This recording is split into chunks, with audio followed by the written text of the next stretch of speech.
Hi, welcome to this demonstration of the baritone horn. I'd like to talk a little bit about how this instrument relates to some of the better known instruments in the brass family, like the trumpet and the trombone, and show you what it sounds like.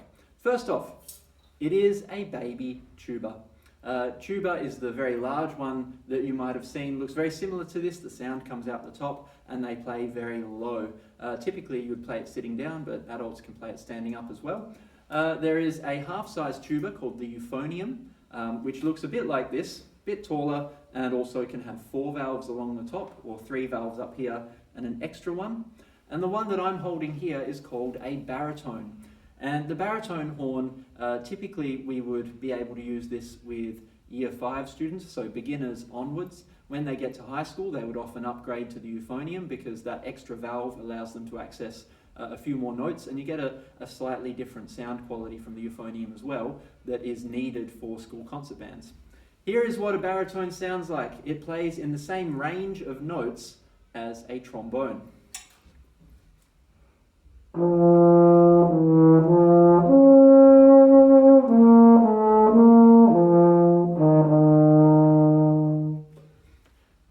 It often plays beautiful haunting melodies because it is great at playing smooth phrases and has quite a mellow sound naturally. It can play more upbeat stuff as well.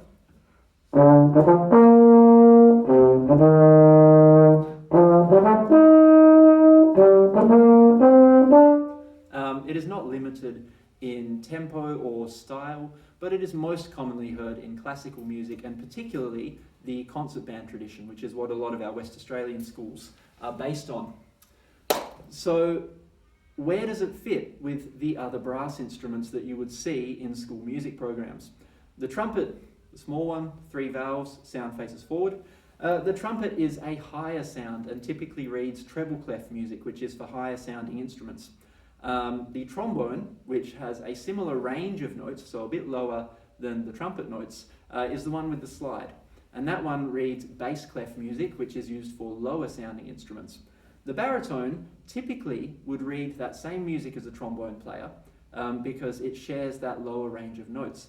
However, the most common, I suppose it's more flexible than the trombone in some ways, because often you will have people that have been selected for trumpet because their initial mouthpiece buzz was fine on the trumpet. They learn their first few notes, C, D, E, F, G, but then they find that they can't master the embouchure, the lip shape, to get the higher notes to come out correctly.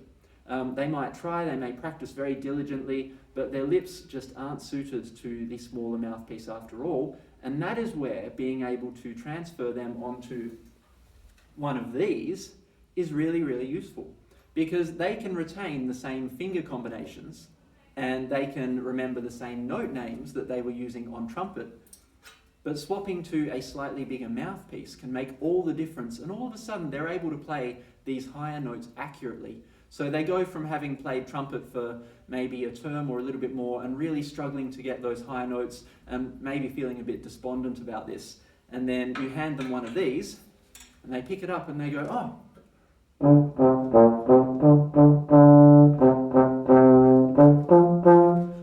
all of a sudden it sounds like the song it's meant to be because their lips are just better suited to the larger mouthpiece.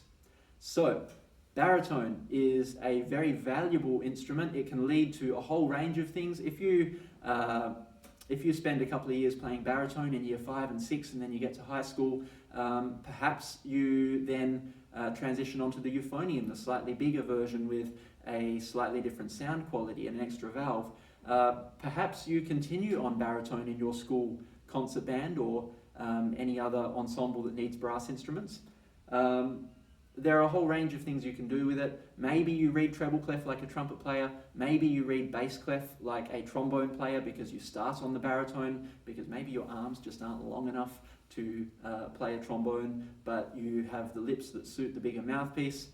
It's a beautiful instrument in its own right, but it offers a lot of flexibility for what we do with our mixed instrument classes.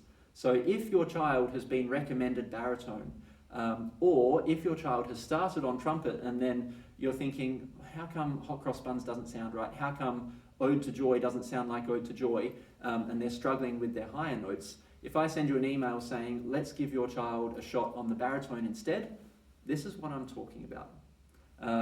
Beautiful instrument. The other bonus of this is that because they're horrendously expensive, this one's probably $2,000 compared to a trumpet that is only $600 or $800, you get to keep hiring your instrument all the way through schooling. So year 5, you pay $110, you get this for the year.